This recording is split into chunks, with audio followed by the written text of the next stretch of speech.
Dr. Edward Davenport scoffed at the invitation. A seance? Ridiculous.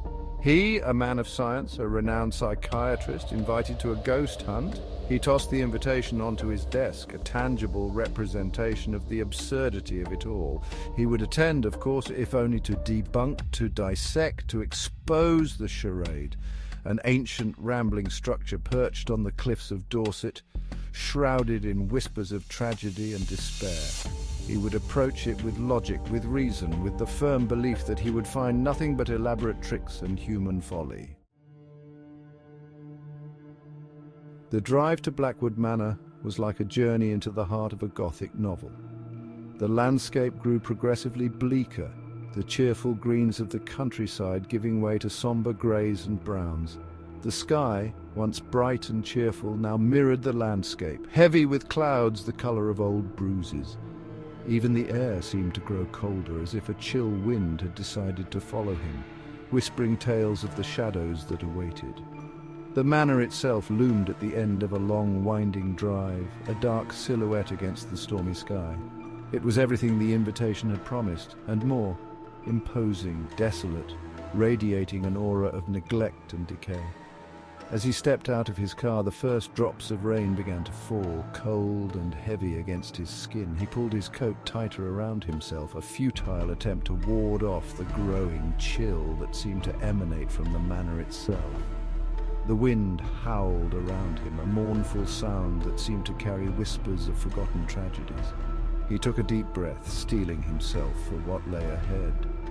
He was Dr. Edward Davenport, a man of science, and he would not be swayed by fancy or fear. Inside the manor was a labyrinth of dark hallways and shadowy corners. Dust lay thick on every surface, and cobwebs draped like macabre decorations. He was met by the medium, Celeste, who greeted him with a smile that held both warmth and melancholy. Welcome, Dr. Davenport. I trust your journey was uneventful. She led him through the echoing halls, her voice a low murmur blending with the whispers of the wind. The séance was to be held in the old drawing room.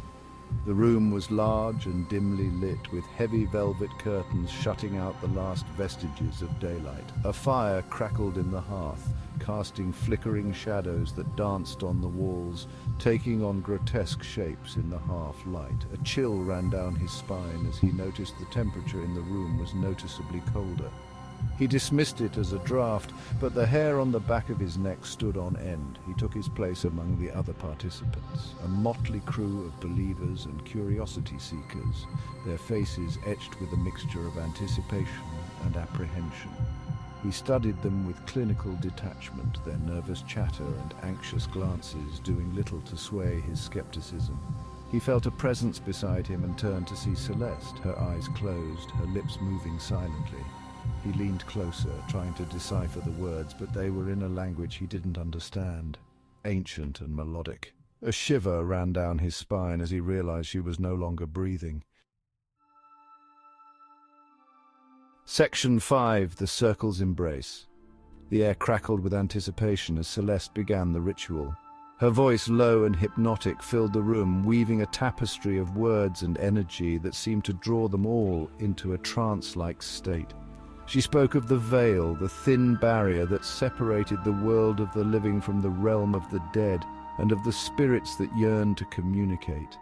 The skeptic in him scoffed at the theatrics, but a part of him, a primal instinct buried deep within, couldn't help but feel a sense of unease. He watched as the other participants, their faces illuminated by the flickering candlelight, began to sway in unison, their eyes glazed over. He felt a cold spot form next to him, an icy breath against his skin.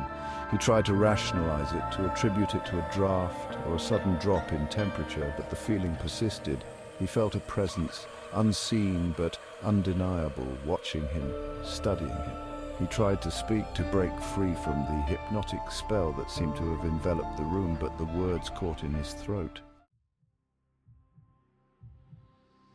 Section 6, A Voice from Beyond. A gasp went around the room. A voice, thin and reedy, like the rustling of dead leaves, whispered through the darkness. It spoke of love, of loss, of a longing that transcended the veil of death. The voice seemed to emanate from everywhere and nowhere at once, echoing through the room, seeping into their very bones. He felt a cold dread grip his heart as the voice grew stronger, more insistent. It spoke of a name that sent shivers down his spine, the name of his deceased wife, Eleanor. His mind reeled. This was impossible. Eleanor was gone, her memory a cherished but painful reminder of his loss. He had mourned her, grieved for her, but never, not once, had he considered the possibility of her lingering presence. He looked around the room, his eyes darting from one participant to another, searching for a logical explanation, a hidden speaker, anything that could explain this impossible occurrence. But there was nothing, only the flickering candlelight, the terrified faces of the other participants, and the voice, Eleanor's voice, echoing through the darkness. Section 7. The Touch of the Unseen. The voice grew stronger, clearer, and now it spoke directly to him, calling his name, expressing a love that transcended the boundaries of life and death. He felt a hand on his shoulder, cold and insubstantial, yet undeniably real. He jumped back with a cry, his heart pounding in his chest. The other participants gasped, their eyes wide with fear and awe. He stumbled back, his mind racing, his carefully constructed world of logic and reason crumbling around him. He looked down at his shoulder, at the spot where the hand had touched him. There was no mark, no physical evidence of the contact, yet he could still feel the lingering chill, the ghostly imprint of unseen fingers. He looked around the room, his eyes wild with a mixture of fear and disbelief. The other participants were staring at him, their faces pale, their eyes reflecting the terror that he felt. He wanted to scream, to run, to escape this nightmare, but his feet felt rooted to the spot, his body frozen in place by a force he couldn't comprehend. Section 8. Shattered Realities. He tried to speak, to dismiss it all as a trick, a hallucination, but the words wouldn't come. He was a scientist, a man of logic and reason, but how could he deny the evidence of his own senses? He had heard her voice, felt her touch, experienced the undeniable presence of his deceased wife. His carefully constructed world, a world built on empirical evidence and rational thought, was crumbling around him, replaced by a terrifying reality where the impossible had become undeniable. The séance continued, the voice growing fainter, the presence receding, until finally, with a sigh that seemed to drain the very air from the room, it was gone. Silence descended, heavy and oppressive, broken only by the sound of his own ragged breathing. He looked around the room at the other participants, their faces pale and drawn, their eyes reflecting the profound experience they had just shared. He saw fear, awe, and a strange sense of peace in their eyes. He realized then that he was not alone in his experience, that they too had borne witness to the impossible. Section 9. A Changed Perspective. The drive back to his quiet study was a blur. The events of the evening played over and over in his mind, each replay leaving him more shaken, more uncertain. He, the skeptic, the man of science, had encountered something that defied all logical explanation. He had heard his wife's voice, felt her touch, experienced the undeniable presence of her spirit.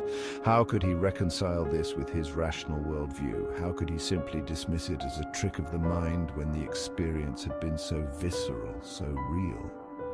He sat in his study, surrounded by his books, his instruments of scientific inquiry. But they offered him no solace, no answers. The world that had once seemed so solid, so knowable, now felt fragile, uncertain. He was forced to confront the possibility that there were forces at work in the universe that lay beyond the realm of scientific understanding, forces that transcended the boundaries of life and death. The thought both terrified and exhilarated him.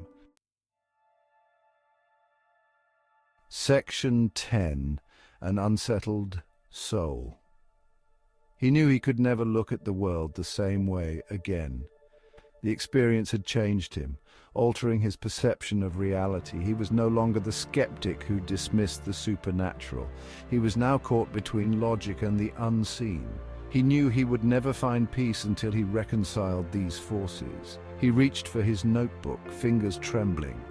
He had to document the experience, to make sense of it. He began to write, a torrent of fear, confusion, and wonder. His journey had just begun, challenging everything he knew. He was no longer Dr. Edward Davenport, the skeptic, but a seeker of the mysteries of the universe.